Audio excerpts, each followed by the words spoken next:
중고차를 공짜로 타게 해주겠다는 딜러의 말에 속아 수천만 원씩 피해를 보게 된 사람들이 있습니다. 차값의 2배가 넘는 대출금을 떠안게 된 건데요. 피해자만 100명이 넘습니다. 어떻게 된 건지 현장 탐사 김보미 기자가 파헤쳤습니다. 한 2년 그냥 공짜로 탈 수 있는 게 있으니까 그거 빨리 가져가 이러는 거예요. 세상에 공짜라고 없는데 걔는 이제 공짜로 타기가 해준다니까. 사건이 시작된 경기도의 한 중고차 매매 사무실. 매매상 한모 씨는 지인이나 손님들에게 고급 외제차와 비싼 국산차들을 보여준 뒤 이렇게 말합니다. 비용은 내가 다 내니까 운전비하고 이런 것도 내가 다 내니까 명예훼손 뭐만 두고 참. 기존 차주가 세금이나 할부금을 못 낸 차들이라면서 명의만 이전해주면 차가 팔릴 때까지 편하게 타고 다니라는 겁니다. 대신 조건이 있었습니다. 기존 차량에 엮인 세금이나 대출금을 갚아야 하니 중고차 대출에 동의해달라는 것. 그때까진 할부금이나 이자는 자기가 내겠다는 겁니다. 한 달에 나가는 게 아마 130만 원 주지 않을까요? 근데 그 비용은 내가 다 내니까. 손님이 망설이자 차를 다시 인수해갈 때까지 할부금 대납을 하겠다는 각서까지 써주고 옆에 있던 또 다른 딜러도 거듭니다. 5일에 나간다. 그러면 4일 주면 이금이 될 거예요. 하루 전날. 믿질 게 없겠다 싶어 차량 소유권을 자기에게 이전한 손님들. 하지만 얼마 뒤 상상치도 못했던 일들이 벌어지기 시작합니다. 첫 달에 바로 돈이 들어오고 두 번째 달에는 조금 늦게 들어오긴 했는데 이 사람이 연락이 안 되더라고요. 꼼짝없이 중고차 대출금을 모두 갚아야 할 판. 차를 팔아 갚으려 했는데 또 한 번 기막힌 사실을 알게 됐습니다. 한 씨 일당이 실제 차량 가격보다 최대 2배나 많은 대출을 받았던 겁니다. 어떻게 이럴 수 있냐고 피해자가 캐피탈사에 따졌는데 차량 가격이 2천만 원대인데 어떻게 4,700이라는 거를 대출이 나왔냐 이거죠. 매매 계약서 매매 가격도 4,700이라고 저희한테 얘기를 하신 거죠. 한 씨 일당은 실제 가격보다 2배 넘게 부풀린 중고차 매매 계약서를 캐피탈사에 넣고 대출금을 더 받아 챙긴 것으로 드러났습니다.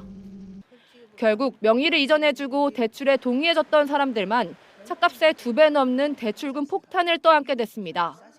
뭐 어차피 공짜로 타는 건데 1년 반 탈게 그렇게 해서 했던 거거든요. 지난달에는 월세도 못 냈어요. 살고 있는 집 월세도 못 냈어요. 총 2억 가까이 됐죠. 저희 감당 못하니까 다 공매 처리하고 남은 게 이제 7천 정도? 이뿐만이 아닙니다. 명의는 이전해줬는데 아직 차를 받지 못했다는 피해자. 그런데 누군가 이 차를 계속 몰고 다니는지 범칙금 고지서가 줄줄이 날아온다는 겁니다. 익산에서 2번인가 3번인가 딱지 뭐 주정차 위반, 속도 위반 이런 데서 저한테로. 차도 없이 매달 대출금만 내게 된 피해 차주들은 직접 안산 지역 곳곳을 돌며 차를 찾아 나서기도 했습니다.